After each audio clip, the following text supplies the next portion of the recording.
Assalomu alaykum do'stlar. Soat 3:30 dan o'tdi.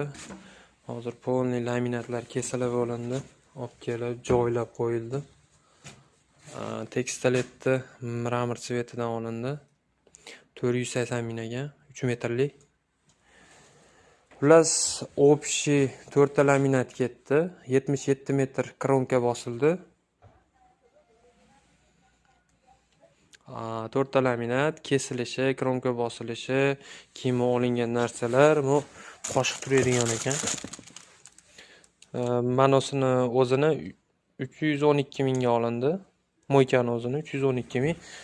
Oddiy prostoydan emas, bu qattiq. Hatto meni sovunlar uchun ham bor nimasi. Xullas, laminat, tekstolet, mo'yka, keyin kerakli hamma Euro Samares, oddiy Samares, bitta salyasi ketadi va bitta tortmali bo'ladi. Keyin petlalar hammasi bo'lib 2.880.000 pul bo'ldi do'stlar. Kromkani haqlari bilan kromkani birligini bosildi. Metri 4.000 dan 77 metr ketdi.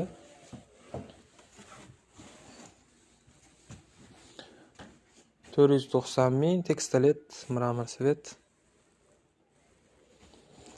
Salyaskani ham ash qimmatidan originaldan olindi.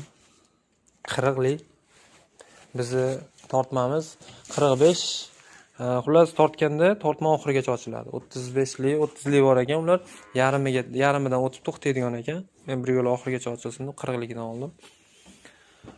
Mo'ykani o'zini tagida mana bunaqa gofralar, bir narsalari bor ekan. Общий montajga kerak bo'ladigan hamma narsasi. 2.880.000 ga hamma narsa keldi. Endi o'zimizning mashinada 2 marta borib keldik. O'sha yo'lkira polkiralar bilan 3 million desa ham 2.880.000, 3 millionga 100 gacha materiali kelar ekan.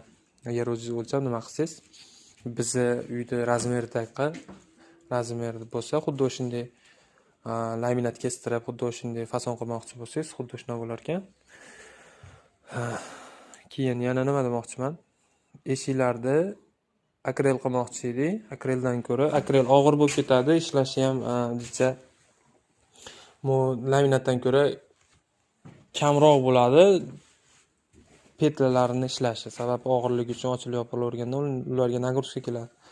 O'shuning uchun hammasini laminat qilindi. Ham arzon ham bo'ladi, keyin